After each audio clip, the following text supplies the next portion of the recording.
So as you can see from the title of today's video, I'm going to be talking about how I run high volume, high mileage, and how I recover, the steps I go through, and how I create my training, and basically the structure of my training. And I hope that you can take away some of these points. But anyway, let's get into the video.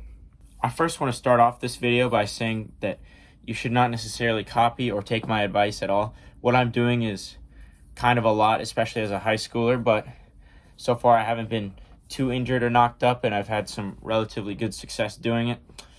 But I would like to say that I think that I am genetically maybe predisposed to having less bone injuries, knock on wood.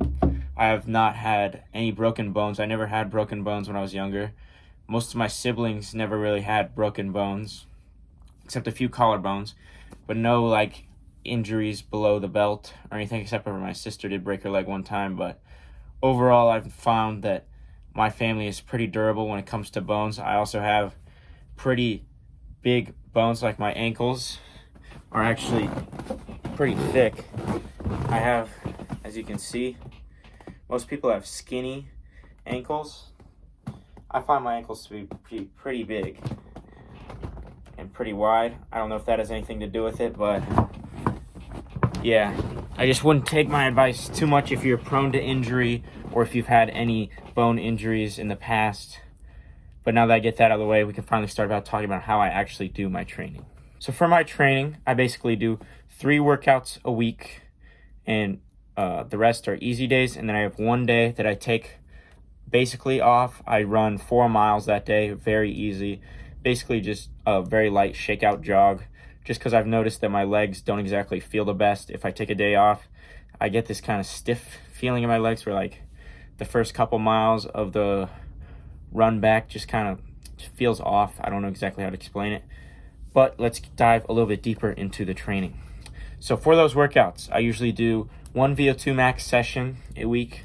I do 1 threshold / longer session a week, and then I do 1 long run workout. I don't know why I kept calling them sessions. I'm not British. No offense if you are British. I don't like that word. I don't know why I keep using it.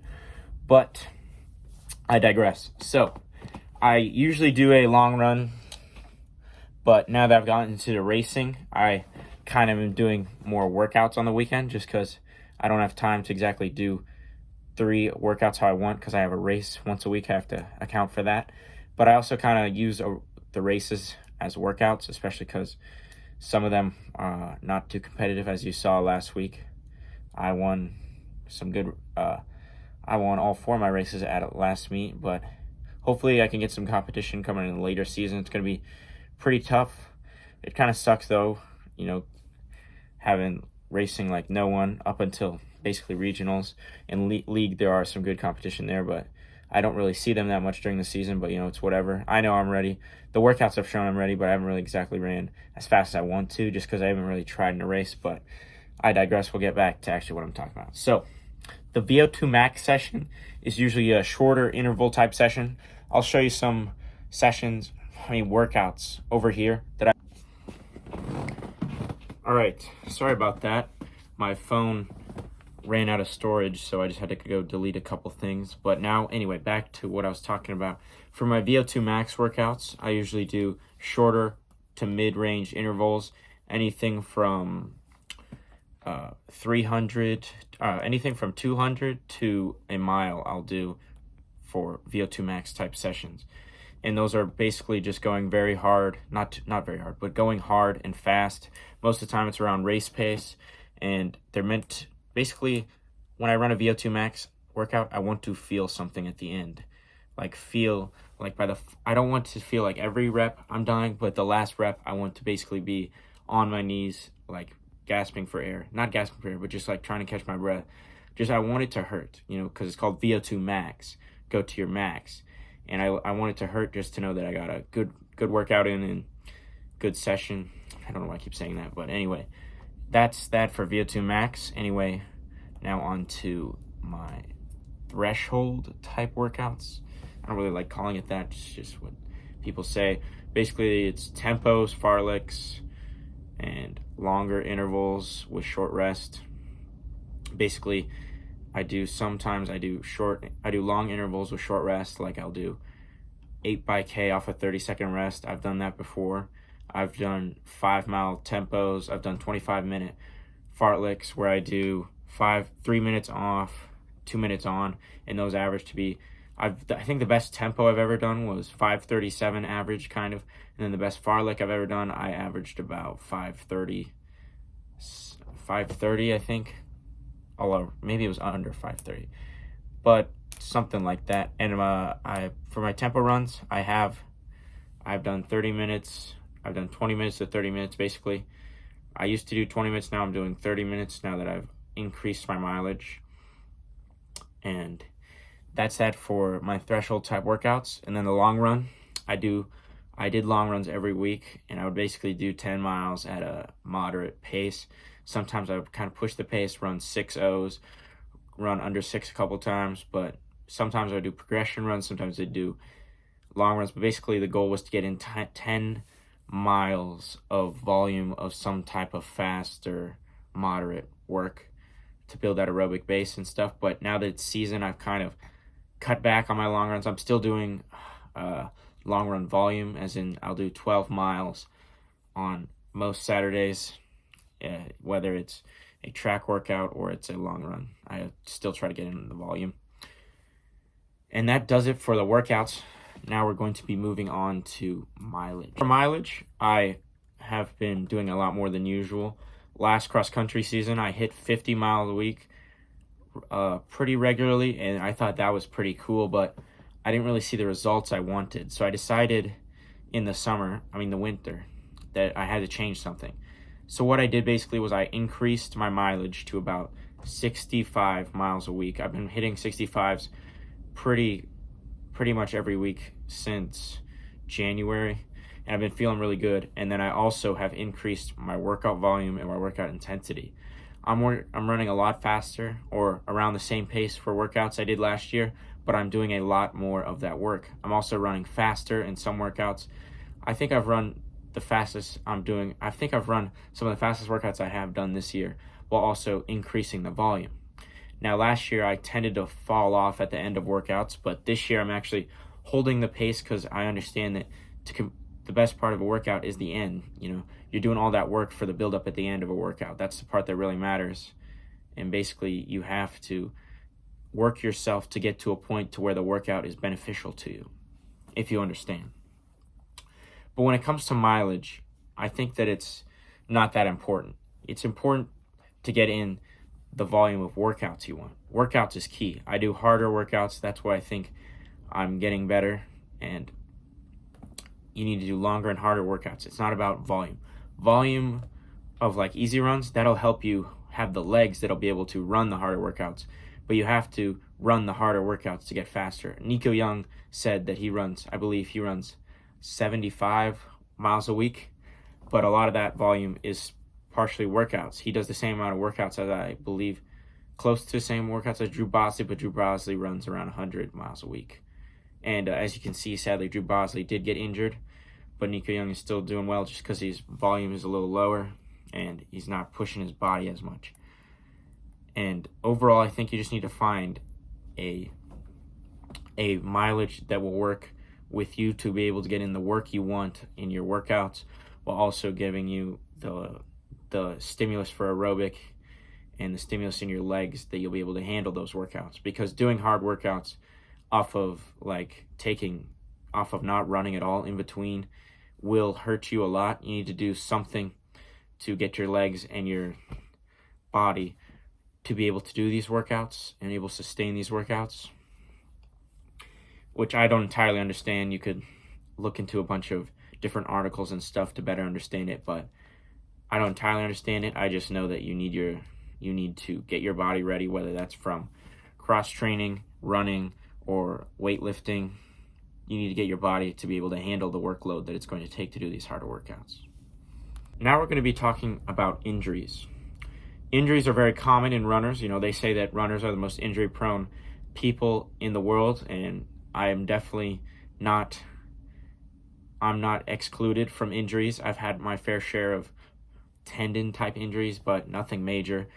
I have had this trouble with my hamstring. It's kind of, I believe it's my one hamstring is weaker than the other, and it just kind of feels inflamed sometimes, but it doesn't really affect my running. It just makes my glutes do more work, and I actually kind of have lopsided glutes on my right side. I have a bit more muscle just from the whole winter I was trying to combat this injury. I didn't really understand what it was, but I finally got it under control. I've been running through it basically pain-free, or at least what I think pain-free, and I've been feeling really good. Another problem I've had is that this foot, what is that? This foot actually has plantar fasciitis, and honestly, it's not that big of a deal. I had no idea what it was, so I just ran through it. I honestly kind of thought my foot was broken, but right here, you can see right here, like especially right here, it would get really, really like tender. It would hurt a lot. It would be excruciating pain, and I thought that I like done something to my foot that was irreversible. But you just got to keep running through it. From what I see, they do well. Actually, don't take this medical advice. I have no idea what I'm talking about, but this is just what happened to me. I just kept running through it, kept running, and foot just felt fine after like a year. It was painful the first couple months, but as it comes with plantar fasciitis, running on your feet actually makes it feel better. Now, honestly, I hadn't ran that much. I just started summer training block. I actually got it from track when I was a sophomore. I wasn't even running that much. I was running like 20 to 30 miles a week, and I got it. I didn't really understand what it was at the time. I thought my feet were just kind of sore, but it hurt a lot. At one point, I started to realize that something was going on, and I rolled it on. I rolled it on a golf ball, thinking that like it would massage it, but overall, I've noticed that time will heal it. I actually don't feel it at all anymore. Maybe I still feel it here every now and then, but I honestly don't realize it. And I think one thing that helps is wearing shoes that make your feet do more work, because shoes that are soft and cushioned, they make your feet weak. I actually had a problem with this foot right here. Would just like almost feel like there was a hole in it. I don't know how to explain it, but my feet got really weak because I was wearing Invincibles, and then I stopped wearing Invincibles. I wore some Pegasus for a while. Now I'm back on the Adazero SLs, and now my feet are a lot stronger, and I can run pain-free basically on my feet. I have had a lot of foot problems basically, but honestly, nothing else really. It just seems like my feet would always be in pain, but you can push through pain on your feet. You can't really push through pain in your tendons on your calves. I do have a few calf problems. Like my calves do get a little sore, or they hurt a little bit, but nothing terrible, nothing most runners don't deal with. Because, as a runner, you gotta be willing to push through some pains. Your legs are gonna be sore, your body's gonna hurt, but overall, you can still run a good race, and you'll feel good once you start running, warm up the body, and that's about it for that part. Now for some parting thoughts. Overall, I would listen to your coach. I slowly built up my mileage over time. I didn't start off running this high mileage. I kind of built up. I added about 10 miles every season, but I made a pretty big jump this winter. I went up to about 65 miles a week off of only running close to 50 for most of the week. I had never ran a 60-mile week until just started running 70 minutes every day, and now I'm up to about 65. Actually, this week I almost ran 70, basically did according to Garmin, but Strava is kind of what I use to gauge my weeks off of. But overall, just listen to your coach. You have to build up your mileage over time. I started off freshman year probably running around 10 to 20 miles a week because I didn't do a lot of easy running. I just did workouts just because, when coach wasn't looking at us, we weren't going to run. We were one of those teams. But I eventually took running seriously. I would say my sophomore year, I started running a lot during track season, ran about 30 miles a week. And then that cross-country season, I ran about 40 to 45 miles a week. That track season, I started back at, I kept the mileage at about 40 to 50. And then last cross-country season, my junior cross-country season, my senior cross-country season, I ran 50 to 55. And then this track season, I've been running 65s, basically. Close to 65 every week.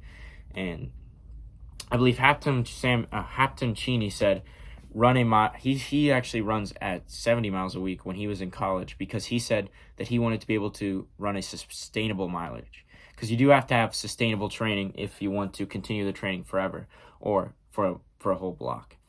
So what I would recommend is pick a mileage that you feel comfortable at and just keep running that mileage, because you have to be able to handle your peak mileage for a while. Because they say peak mileage, it's not just 1 week. A lot of people think peak mileage is building up, and then you just get to that week, you run your peak mileage, and then you just kind of go back down. But you have to keep that, you have to build up to that peak mileage, keep that peak mileage through most of the season, and maybe taper off at the end. But a lot of people don't see it that way, because you have to stack these weeks after weeks after weeks of high mileage, good training while not getting injured, and that's basically the key. How far can you push your body while not being injured?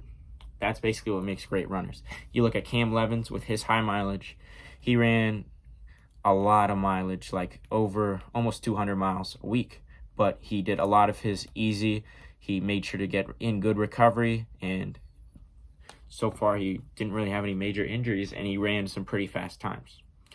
Now, that's not exactly what works for everyone. Some people do better off of lower mileage. Some people's bodies can't handle high mileage, and they do other ways. They cross-train.